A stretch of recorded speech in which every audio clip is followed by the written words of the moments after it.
Boa noite. É uma alegria muito grande estar aqui novamente. Quando eu olho para vocês, meu coração se enche de alegria. Saber que essa nossa família está junta, adorando a Deus, buscando a Deus, sendo abençoada a cada noite, a cada dia, a cada momento. É algo que alimenta o nosso coração.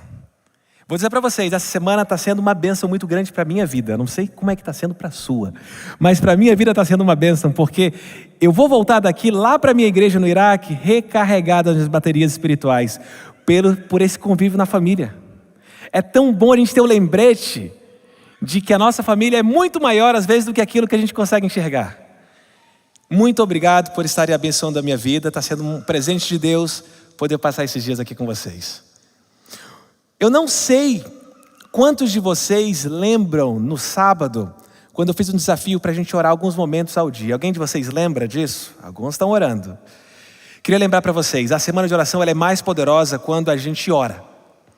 Porque essa é a ideia da semana de oração, é buscar a Deus. Então as mensagens, elas são a leitura da Bíblia, é a maneira que Deus está falando com a gente, mas a gente também precisa falar com Deus essa comunicação. E por isso eu quero convidar você. Não sei qual horário é o melhor para você, é o mais conveniente, mas coloque no seu despertador 2 vezes ao dia, 3 vezes ao dia, não sei que horas vai ser, mas busque a Deus em oração. Quem sabe aquela decisão que você precisa tomar, quem sabe aquela iluminação do Espírito Santo, para você ter a sensibilidade de identificar aquilo que Ele está falando com você, vai vir através de uma vida de oração. Quem sabe é isso que está faltando. Então eu quero dizer para vocês, eu estou orando por você, todos os dias. Às 7 da manhã e às 7 da noite, eu paro para orar por essa semana, orar por você que está nos acompanhando, para que Deus possa estar tocando no nosso coração. E eu quero pedir para que você ore também. Eu tenho certeza que Deus tem algo muito especial preparado para cada um de vocês. Hoje, eu não queria decepcionar vocês, mas eu vim com uma roupa um pouco diferente. Eu não vim com aquela roupa cobrindo meu cabelo, nem com aquela roupa comprida. Mas essa é uma roupa que eu aprendi com um dos meus amigos iranianos. O Iraque, eu não sei o quão familiar você é com a geografia do Oriente Médio. Quando eu fui para o Iraque, eu não sabia nada da geografia do Oriente Médio. Talvez você também não esteja tão familiarizado. Mas o Iraque, ele fica numa posição muito próxima do Irã, Síria, no sul, Jordânia, Arábia Saudita. Mas os países mais próximos de onde eu moro é o Irã, a Turquia e a Síria. E tem vários amigos iranianos que eles atravessam a fronteira, trabalham, moram no Iraque. E um desses amigos só usa camisa desse jeito. A gente sai, ele usa camisa desse jeito. Ele tem aquele bigode bonito que ele faz a voltinha assim, sabe? O camarada é uma figura. E eu falei, rapaz, eu quero uma camiseta estilo iraniano igual a sua. E ele me levou lá no centro da cidade, mostrou uma camisa e falou assim, essa aqui. Aí eu, essa é essa. E ele comprou comigo. E aí eu trouxe a minha camisa, estilo iraniano, para mostrar, não é tão iraquiano hoje, mas não deixa de ser uma roupinha diferente daquela região. O que não é muito importante para a mensagem, é verdade. O importante é o que a gente vai ver a partir da Bíblia agora. E por isso, eu quero convidar você a fechar seus olhos de maneira rapidinha, para a gente fazer uma breve oração. Feche os olhos, vamos orar. Querido Deus, obrigado porque o Senhor nos trouxe aqui mais um dia para ouvir a sua voz. E é isso que a gente quer ouvir, a sua voz. Eu peço que eu seja simplesmente um instrumento, Pai. E que a sua mensagem, ela venha encontrar as nossas necessidades e trazer a transformação que a gente precisa. Nos alimenta, Senhor. Nos alimenta espiritualmente. Nos alimenta emocionalmente. Transforma a nossa vida. Nos cura daquilo que nós precisamos ser curados. E nos fortalece em Ti. Nos colocamos nas Tuas mãos mais uma vez. Esteja conosco, nós pedimos em nome de Jesus. Amém. O tema de hoje é a insanidade do perdão. A insanidade do perdão. Tem um ditado em inglês que diz: Revenge is sweet. A vingança é doce. O dicionário Cambridge define essa expressão dizendo que a vingança, quando alguém consegue ter a satisfação de trazer o mal para alguém que te fez o mal, o sentimento é doce. Eu fico feliz que a gente não tem essa expressão em português. Mas a verdade é que o sentimento de vingança é algo extremamente usado em Hollywood, nos filmes, nas séries. É algo que de alguma maneira toca no nosso coração, porque a gente tem um desejo de justiça colocado lá nas raízes mais profundas da nossa mente e do nosso coração. E quando a gente vê uma injustiça, a gente quer que a justiça seja feita de algum jeito. E se essa justiça não vem do jeito tradicional que a gente queria, às vezes a gente tem um pouco de satisfação numa vingança, que é uma tentativa de reajustar as coisas e ser uma forma de trazer justiça. Mas a vingança, ela vem trazendo tudo que é de ruim. Porque ela traz ressentimento, ela traz ódio, ela é alimentada por sentimentos negativos. E às vezes, quando a gente assiste um filme, quando a gente vê um livro, quando a gente vê algo que fala de vingança, infelizmente a gente tem aquela satisfação de ver quando alguém está recebendo de volta aquilo que ele devia merecer e recebeu a vingança. Eu lembro quando eu era menino, tinha um filme que eu assisti, um clássico, não sei quantos de vocês conhecem, O Conde de Monte Cristo. É um clássico da literatura e é um negócio que só de pensar que a gente assiste e gosta, me dá até um arrepio aqui. Porque a ideia é malévola. Um camarada é injustiçado e ele é preso, e depois que ele é preso, ele gasta todo o tempo dele preso planejando como ele vai conseguir retribuir para cada pessoa que fez injustiça com ele quando ele estiver solto. Aí finalmente, não precisa contar a história toda, ele é solto e ele faz tudo que ele tinha planejado. E cada vez que ele pega um daqueles que foi contra ele e faz a vingança, parece que eu lembro quando eu era um menino assistindo esse negócio, eu falava, toma, mereceu, qual é o próximo que vai pegar agora? E a gente fica torcendo pela vingança. Mas quando a gente olha para a Bíblia, quando a gente olha para Jesus, dá vergonha da gente achar que a vingança é doce. Porque Jesus ensina que quando alguém te dá um tapa na face, o que você faz? Você dá outro lado. Jesus fala que quando alguém te perseguir, você ora por eles. A Bíblia fala que nós devemos amar os nossos inimigos. Mas quando a gente vê filme de vingança, a gente acha o máximo. E a gente acha que a vingança é doce. Às vezes, quem sabe, cognitivamente, no nosso pensamento, a gente entende que não deveria ser. Mas na prática, a gente acaba achando que está tudo certo. Que não tem problema.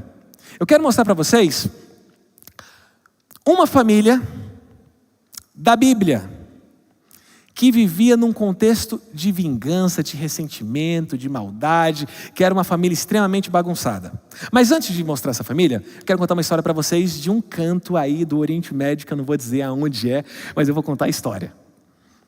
Um camarada, uma menina, na verdade, adolescente, jovem, ela começou com o celular, fazer contato com um rapaz.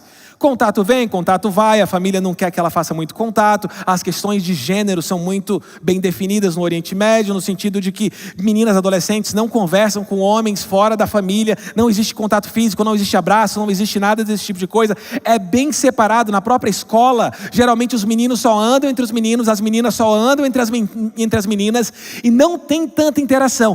Hoje em dia está ficando tudo mais misturado, globalização, ocidentalismo entrando, e essa menina mexendo ali nas redes sociais, com WhatsApp, não sei, alguma rede social, entrou em contato com esse rapaz e o conversa vai, conversa vem. A família pega esse celular, tenta guardar o celular para a menina não conversar com esse menino. A menina sempre dava um jeito de acordar de madrugada, pegar o celular escondido e continuar conversando.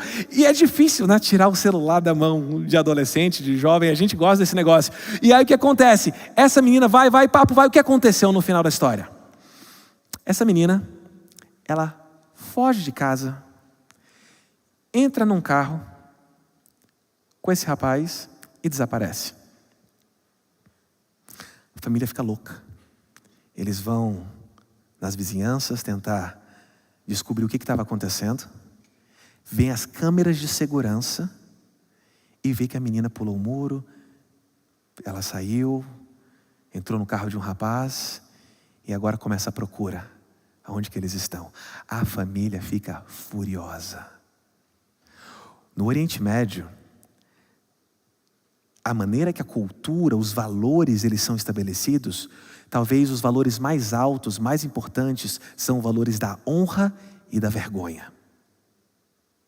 Quando alguém traz desonra para a família precisa de encontrar uma maneira de restaurar essa honra. Custe o que custar. mesmo que isso custe violência, mas o nome da família não pode ser envergonhado. E essa menina estava trazendo vergonha para a família. Os tios, os primos, começaram a procurar essa menina, armados, dizendo: no dia que a gente encontrar, a gente mata ela e a gente mata ele, para restaurar a honra da nossa família que está sendo envergonhada. E eles começam a procurar. Os pais não queriam que isso acontecesse, e os pais são desesperados para tentar encontrar a menina antes dos tios encontrarem. E agora, nessa correria que está acontecendo, eles estão tentando encontrar. Finalmente identificaram aonde eles estavam, mandaram um intermediário, e esse intermediário sentou. Os pais do rapaz, os pais da moça conversaram, decidiram: vão casar. Se vão casar, a honra foi restaurada, ninguém ficou com vergonha, ninguém ficou com a história manchada, e a vida continua. Mas se não tivesse sido esse desfecho, provavelmente teria morte, teria sangue no final dessa história. Vingança, honra, vergonha. Em uma outra cidade do Oriente Médio, um rapaz estava me contando essa história. Quando nós entramos nessa cidade, uma vila, uma cidade menor, ele falou: essa cidade era é dividida entre duas famílias. Um lado da família, ela tinha muito conflito com esse lado. E o que acontece? Uma pessoa dessa família matou alguém dessa outra família. E agora, para restaurar a honra, alguém dessa família foi lá e matou da família que tinha matado na primeira vez.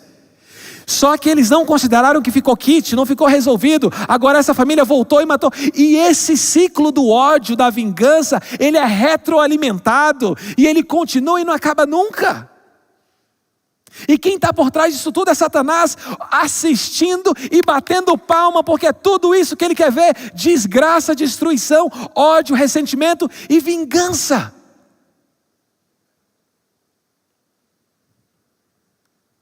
Parece que essas histórias lá do Oriente Médio são muito distantes daqui. Mas será que são mesmo? Será que são tão longe assim? Será que essas histórias são tão longe das histórias que a gente tem na própria Bíblia? E eu quero explorar a história de um personagem da Bíblia com vocês. Personagem esse, Jacó. Opa, vamos voltar? Tá bom, é isso daqui. História de Jacó. Quando você olha para Jacó, a história de Jacó é uma história muito interessante, porque Jacó, ele amava Raquel. E Raquel, ela era a mulher amada de Jacó, mas ele não casa com Raquel, ele casa com Lia. E quando ele casa com Lia, ele amava Raquel, mas quem tem filhos é Lia. E ele tem Rúben, ele tem Simeão, ele tem Levi, ele tem Judá, ele tem vários filhos. Depois disso, Raquel, que queria ter filhos, o que Raquel faz? Ela pega a serva dela. E eu queria falar isso para você. A Bíblia muitas vezes ela mostra para a gente, não o que a gente devia fazer, mas ela mostra um retrato da realidade e depois mostra as consequências para a gente entender quando a gente faz uma coisa errada, quais são as consequências negativas. Então a Bíblia ela não esconde os defeitos de alguns dos nossos grandes heróis da Bíblia, porque eles eram gente parecida como eu e você. E Jacó era um desses. E Jacó, influenciado pela cultura dele, ele aceitou o contexto de poligamia. Mas não só isso, ele cometeu um erro que o próprio Abraão lá atrás tinha cometido, que era ter relação com a serva da esposa. Então Raquel agora, que queria ter filhos, e ela se sentia desonrada porque ela não tinha filhos, o que ela faz? Peraí, Lia já tem 4 filhos, Rúben, Simeão, Levi e Judá, eu vou dar minha serva para Jacó. E aí Jacó tem relação com ela. E agora tem filhos, Dan e Naftali, 2 outros filhos. Então, Raquel agora, pela serva, se considera que tem 2 filhos de um lado. E Lia tem 4 filhos do outro. Só que aí, Lia fala o seguinte: peraí, eu não quero ficar para trás. E aí Lia dá a serva dela também para Jacó. E aí da filha da serva de Lia, que era Zilpa, nasce Gade e Aser. Só que Deus ainda dá mais filhos para Lia. Nasce Issacar, Zebulon e uma filha, Diná. Então você tem esse monte de filho de um lado, e Raquel continua sem filho nenhum, só com os 2 filhos de Bila. Finalmente Deus abençoa Raquel, e Raquel tem José. Agora imagina, esse monte de filho, já tinham 10 filhos e mais uma filha que tinham nascido. Aí nasce o filho da esposa amada. Quando José nasce, é o menininho dos sonhos. Jacó está com aquela cara de bobo, como se não tivesse tido filho nenhum antes. É o filho de Raquel, da mulher amada. E ele começa a tratar aquele menino diferente de todos os outros filhos. Ele é o filho preferido de longe. É verdade que depois nasce Benjamim, Raquel morre, mas José continua como filho preferido. Agora pensa aqui, nessa família, Jacó, pai, 4 mães diferentes, filhos ali competindo pela atenção do pai. Nasce José que destrona todos os outros filhos. Você acha que essa família é uma família funcional? É uma família que tudo acontece bonitinho como devia acontecer? É uma família que é marcada pelo ódio, pelo favoritismo, pelo ciúme. É uma família que o filho mais velho, ele tem relação sexual com uma das esposas do pai. É uma família onde a filha de Diná, a irmã desses 12 rapazes, ela foi estuprada. E os rapazes agora, para restaurar a honra, porque é assim que funciona no Oriente Médio, eles vão numa vila e matam todos os homens que moravam nessa vila. Então eles vão com uma vingança extremamente violenta. É uma família marcada pelo engano, pela rivalidade. Essa é a família de Jacó. Uma família alimentada por um monte de coisa negativa, por um monte de coisa ruim, por violência, por revanche e por ódio.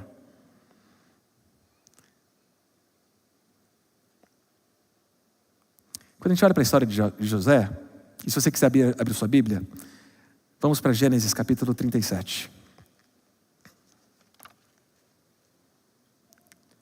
Gênesis, capítulo 37.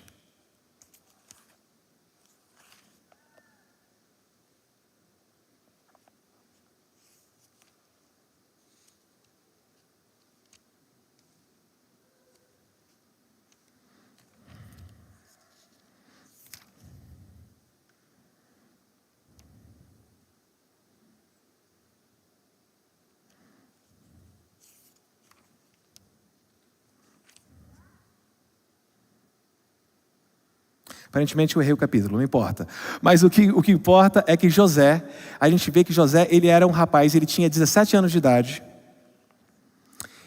E Israel amava mais José do que todos os irmãos. Os irmãos odiavam José. José é enviado para Siquém, para ver os seus irmãos. E os irmãos, quando encontram com José, jogam José num poço. E José é vendido por 20 moedas de prata. Então vamos só pegar esse histórico da vida de José.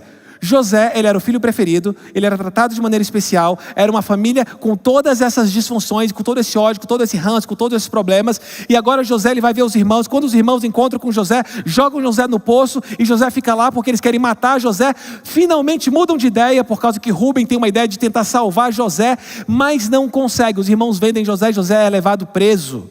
E quando José vai para o Egito, você conhece a história. José vai para o Egito preso, acha que nunca mais vai ver a família. E quando ele chega no Egito, ele poderia ficar pensando: eu odeio os meus irmãos. Os meus irmãos só fizeram maldade comigo. Quem sabe se fosse o Conde de Monte Cristo, da história, ele ia ficar alimentando ano após ano como ele ia ter a revanche, como é que ele ia ter a vingança. Mas a Bíblia fala que José, em todo o período que ele esteve no Egito, ele tentava ser uma pessoa que era fiel a Deus. Isso é tremendo. Quando a gente pensa em José, geralmente, um dos pontos altos da vida de José é a pureza. E é verdade, José era um rapaz puro, íntegro, nobre. Ele tinha a consciência que ele estava diante da presença de Deus em todos os momentos. Não importava se o chefe sabia o que ele estava fazendo ou não sabia o que ele estava fazendo. Ele tinha essa noção de que Deus era testemunha de tudo e José era íntegro. Mas uma das coisas mais impressionantes para mim na vida de José é que ele encontrou uma forma de, apesar de ele ter todas as justificativas e todas as razões do mundo para ele ser uma pessoa amarga, para ele ser uma pessoa frustrada, para ele ser uma pessoa alimentando rancor, ressentimento e ódio, ele encontrou o antídoto para quebrar o ciclo do ódio. E esse antídoto, ele estava na dependência e na vida e na proximidade que ele tinha de Deus.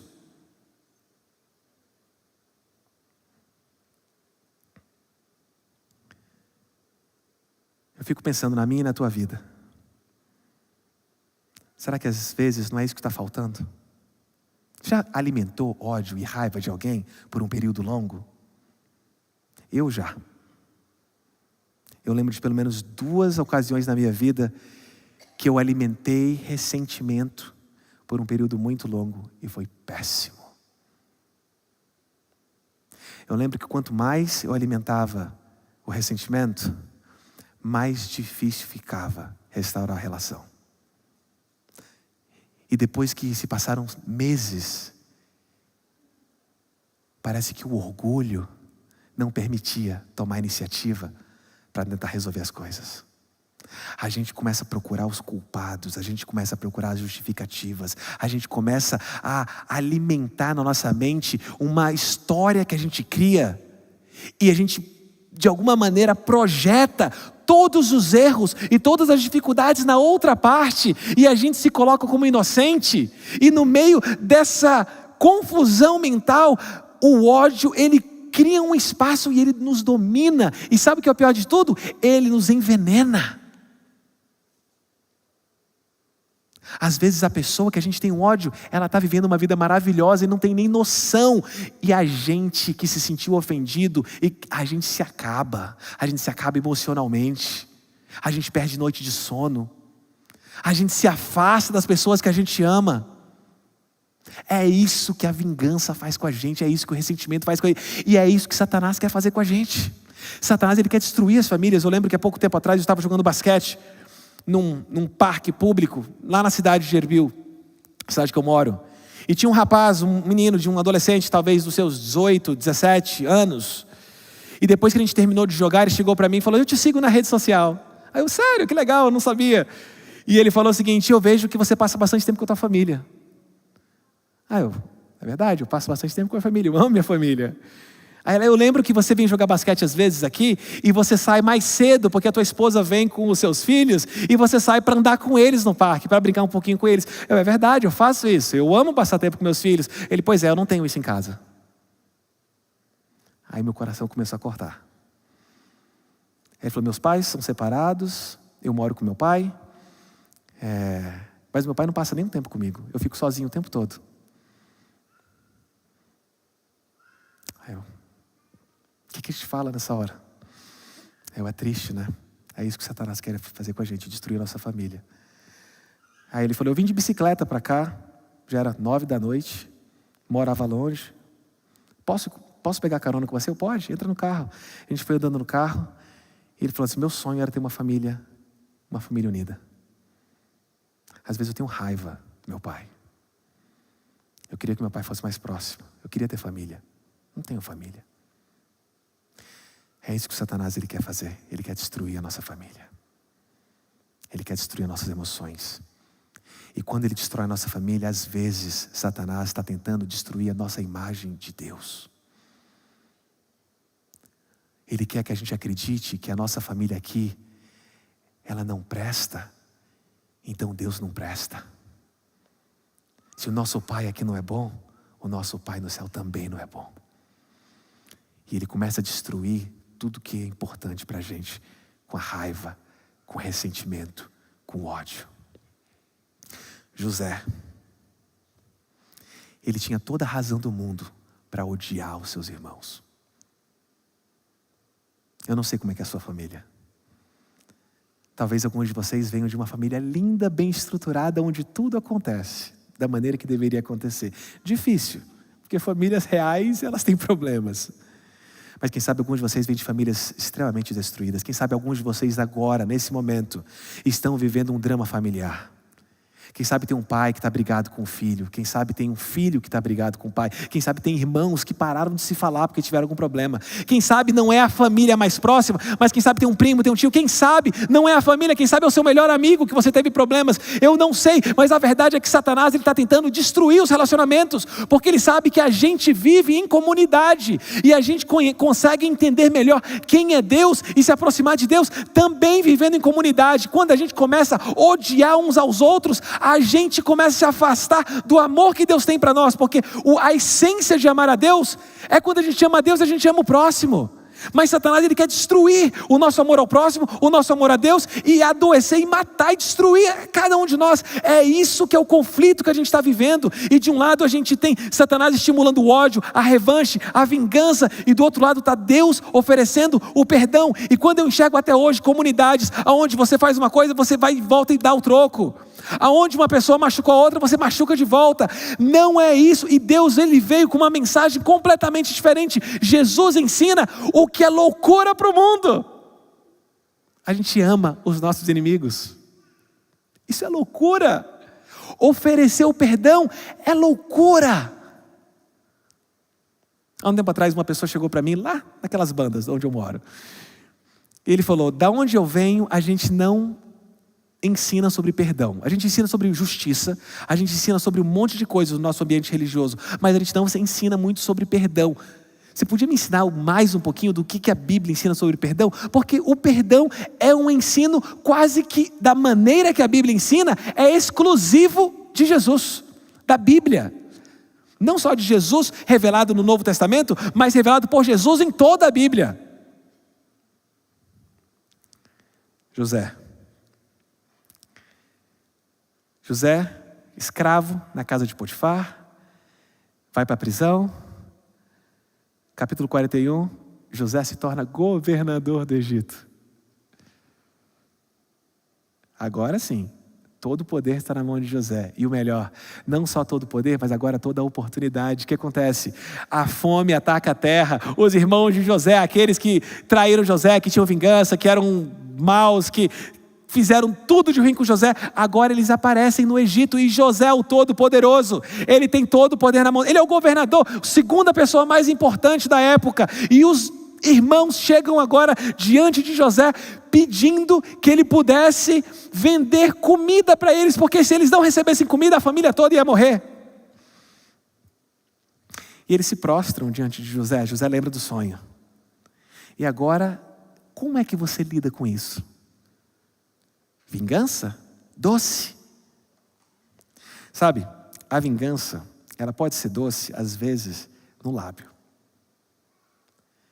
Na hora que você tem um ato, dei de volta, toma.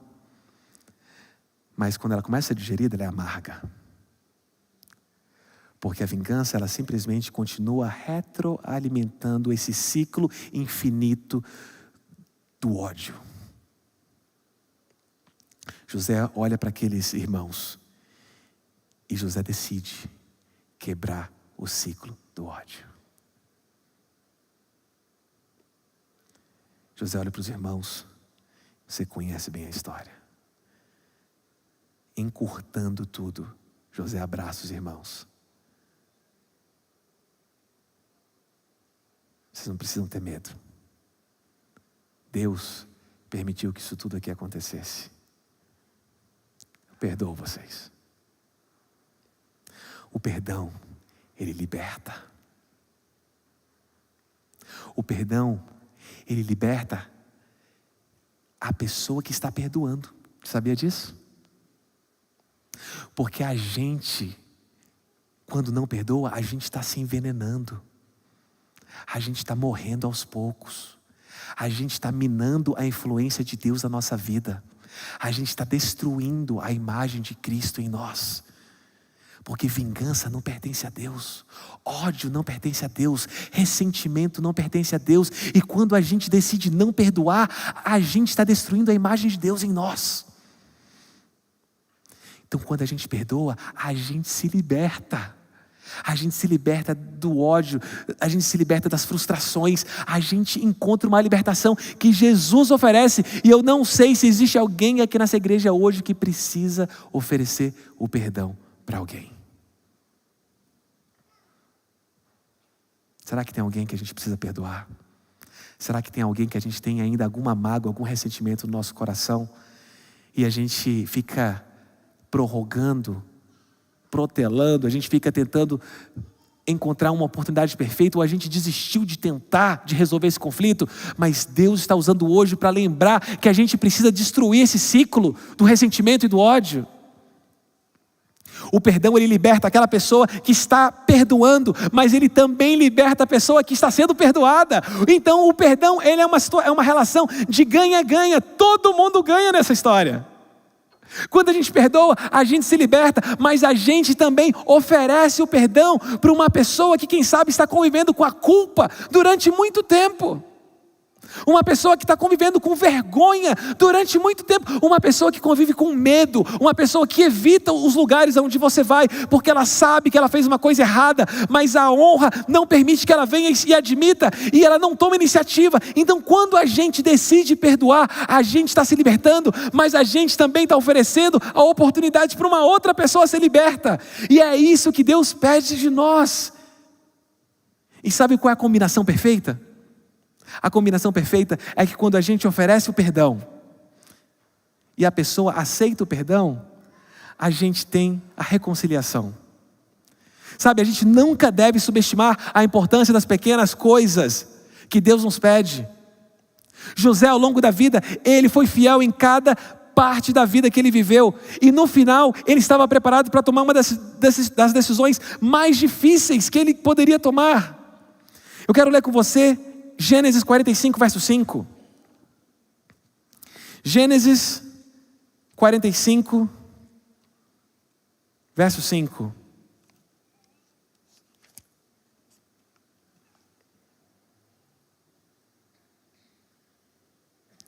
José se encontra com os irmãos. José diz o seguinte: agora, pois, não vos entristeçais, nem vos pese os vossos olhos, por me haverdes vendido para cá, porque para a conservação da vida, Deus me enviou adiante de vocês. Meus queridos, Deus tem um plano. Deus tem um plano para a sua vida. Deus tem um plano para a minha vida. Deus tem um plano para a vida de cada um de nós. Às vezes a gente fica olhando para a maldade e para os atos de ódio que outras pessoas fazem contra nós, e a gente fica encontrando uma justificativa, quem sabe, para a gente também ser ruim.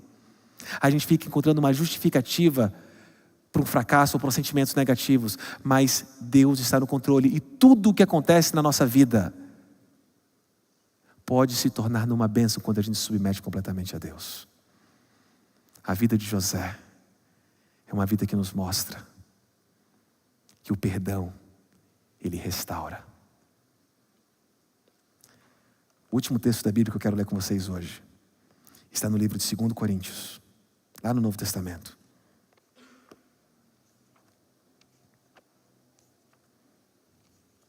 Segundo Coríntios, capítulo 5.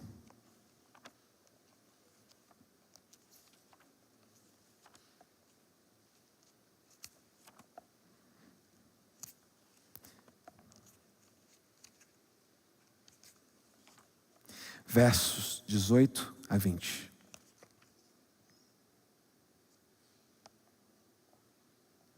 Segundo Coríntios, capítulo 5, versos 18 a 20, diz o seguinte: e tudo isso provém de Deus, que nos reconciliou consigo mesmo por Jesus Cristo e nos deu o ministério da reconciliação. Isso é, Deus estava em Cristo reconciliando consigo o mundo, não lhes imputando os seus pecados, e pôs em nós a palavra da reconciliação, de sorte que nós somos embaixadores da parte de Cristo, como se Deus por nós rogasse. Rogamo-vos, pois, da parte de Cristo, que vos reconcilieis com Deus. O ministério de Jesus é um ministério de reconciliação. Nós, através dos nossos pecados, nós ofendemos a Deus. Nós criamos separação de Deus. Mas Jesus veio a essa terra para nos oferecer o perdão. O perdão que nos liberta. Quando a gente perdoa, a gente é liberto. Quando a pessoa que a gente perdoa aceita o perdão e se arrepende, ela é liberta. Quando as duas coisas acontecem, existe a reconciliação. Jesus nos ofereceu o perdão. Se a gente aceitar e se arrepender, nós podemos ser reconciliados com Deus. Você quer ser reconciliado com Deus? Aceite o perdão que Ele te oferece. Eu tenho visto muitas famílias destruídas pela vingança, pelo ódio, pelo ressentimento. A gente não oferece o perdão para a gente que merece, porque a maior parte das vezes não merece. A gente oferece o perdão porque o perdão é um dom de Deus e o perdão liberta. Quando a gente perdoa, a gente está seguindo o exemplo de Jesus. Lembra de Jesus na cruz? Você lembra da história? Você leu na Bíblia. Pai, perdoa-os, não sabem o que fazem. Perdoar. Quem sabe a sua família está precisando de reconciliação. Quem sabe você tem uma pessoa que você ama, mas vocês se separaram, e quem sabe já faz tempo, mas Deus quer que você se reconcilie. Quem sabe você vive com culpa, com vergonha ou com medo, e Deus hoje está dizendo: eu quero trazer restauração para a sua família.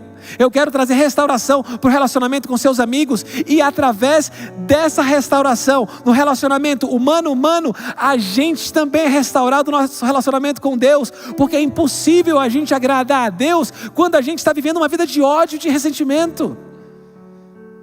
A gente às vezes esquece que o que a gente faz com os outros reflete no relacionamento que a gente tem com Deus. E quando a gente alimenta e permite a mágoa e o ressentimento no nosso coração, aos pouquinhos a gente vai se afastando cada dia mais de Deus. E a gente às vezes se encontra longe, e quando a gente está longe, ainda é mais difícil perdoar. Deus hoje, Ele quer quebrar esse ciclo do ódio, da vingança e do ressentimento na tua vida. Quero perguntar para vocês: quantos de vocês gostariam de dizer a Deus: Senhor, eu aceito o perdão que você me oferece? Louvado seja Deus. Agora eu vou para uma segunda parte. Quantos de vocês, não precisa levantar a mão, mas quantos de vocês, é você com Deus, gostariam de pedir a Deus: Senhor, restaura a minha vida, restaura a minha família? Quantos maridos e quantas esposas querem dizer a Deus: Senhor, restaura o meu casamento? Às vezes só o que está faltando é o perdão. Quantos aqui, pais e filhos, querem dizer para Deus: Senhor, restaura o relacionamento com meu pai, restaura o relacionamento com a minha mãe? Eu quero voltar a estar junto. Quantas pessoas aqui querem dizer: Senhor, eu tenho alguns amigos que a gente se ofendeu e a gente não consegue restaurar. Senhor, me dá humildade, me ajuda a oferecer o perdão, me ajuda a pedir o perdão, restaura os meus relacionamentos. A gente precisa de coragem para isso. E Deus hoje quer nos dar essa oportunidade. A gente já levantou a mão, a gente já falou para Deus: Senhor, me perdoa. E nós já estamos perdoados em nome de Jesus. Mas agora Deus está querendo que a gente vá além, e Ele quer que a gente ofereça o perdão para restaurar a nossa família, para restaurar o nosso casamento, para restaurar os nossos relacionamentos. Deus quer que nós sejamos embaixadores de Cristo, como a gente leu agora em Coríntios, que nós sejamos instrumentos de reconciliação. Assim como Jesus veio nos reconciliar com o Pai, Ele quer que a gente seja um instrumento de reconciliação uns com os outros, para nos reconciliarmos com o Pai. Hoje a gente vai terminar o culto de uma maneira um pouco diferente. Nós não vamos ter um hino final, nós não vamos ter uma mensagem musical, mas eu queria convidar você que está aqui na igreja hoje, e você que está acompanhando de maneira digital. Eu quero dizer para você: procure aquela pessoa que você precisa oferecer o perdão. Quem sabe não dá para você fazer agora, mas quando a gente terminar, pega o celular, manda uma mensagem, marca um encontro, Pede sabedoria para Deus, pede coragem para Deus, para tomar essa iniciativa. Não é fácil. Quebrar o ciclo da vingança, do ódio, do ressentimento, não é fácil. Mas Deus, Ele vai te ajudar. Porque Deus quer restaurar a tua vida. Eu quero orar pelas famílias. Eu quero orar pelas famílias dessa igreja. Eu quero orar pela tua família. Eu quero convidar vocês que estão aqui agora. Quem sabe existem famílias que estão sentadas em lugares diferentes. Quem sabe tem alguns pais, filhos que estão sentados em lugares diferentes. Eu quero convidar você agora. Pai, filho, irmãos, cunhado, neto. Quero convidar você a se levantar e para ficar perto agora de alguém que é da tua família. Para a gente terminar esse culto com orações em família. Tem alguém que está sentado aqui que está longe de alguém da família? Eu queria convidar você para levantar e ir lá do lado de quem for da sua família. Para a gente orar junto. Mas eu sei que tem muita gente que não tem membros da família aqui na igreja agora. Eu sei que tem gente que está sozinho. Que está sentado na ponta de um banco, que está sentado em outro lugar. E eu quero convidar você agora para encontrar uma outra pessoa, para você não orar sozinho. Eu não queria ver ninguém sozinho na igreja hoje, eu queria ver vocês juntos, porque Deus quer que a gente seja uma grande família, Deus quer restaurar a nossa vida. E eu quero dar essa oportunidade para a gente terminar essa oração em família. E se não é a família de sangue, é a família da fé. Porque Deus quer que essa grande família se prepare para encontrar com Jesus no céu. Então se tem alguma pessoa que está sozinho e você está olhando que ela está sozinho, chama para perto de você, se levanta, vai lá do lado. Mas não deixa ninguém terminar esse culto hoje sozinho. A gente tem que começar a viver a comunidade, é aqui na terra, para a gente experimentar a comunidade que Deus está preparando no céu de maneira perfeita. É por isso, eu não queria ver ninguém sozinho. Se tem alguém sozinho, tenha coragem, se levante, chama para perto. Ainda tem alguém que está sozinho, eu estou vendo pessoas sozinhas aqui. A nossa mensagem, a mensagem de Cristo é a mensagem de união, é a mensagem de família, é a mensagem de restauração. Agora está mais bonito. Você quer dar um abraço, você quer pegar a mão, quer chegar perto.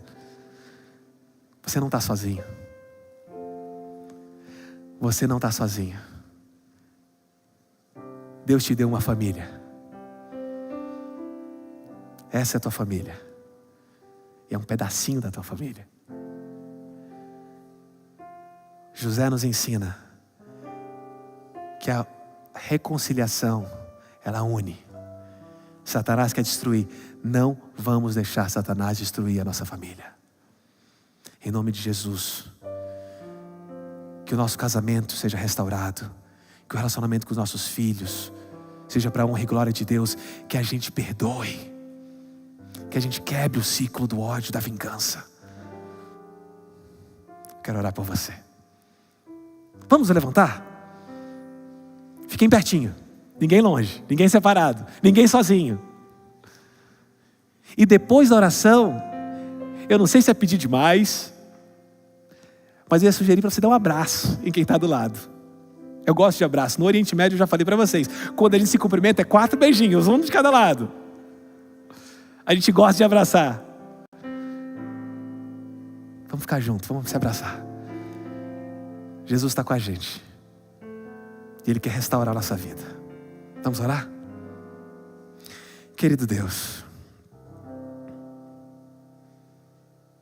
o perdão é algo talvez insano para o mundo. O perdão ele é dado muitas vezes para quem não merece. E essa é a ideia que a gente aprendeu com Jesus lá na Bíblia e que a gente viu na história de José. Se a gente quiser, a gente encontra todas as razões do mundo para alimentar ressentimento e ódio, às vezes com gente da nossa casa.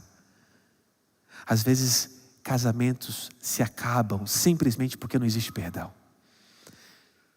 Famílias são destruídas e separadas porque o ressentimento ele toma conta de tudo. Senhor, não permita que Satanás destrua a nossa vida.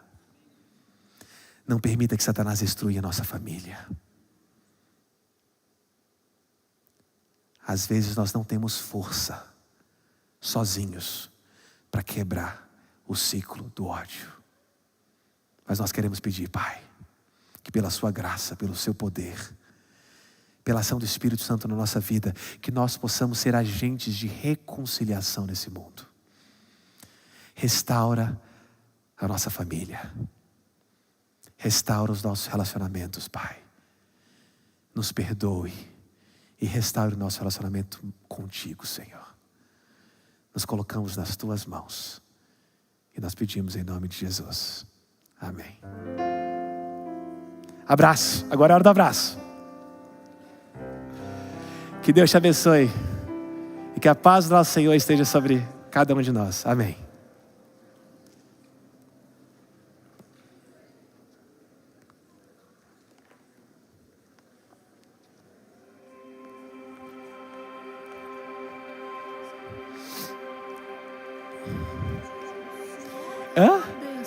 Louvado seja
Thank you.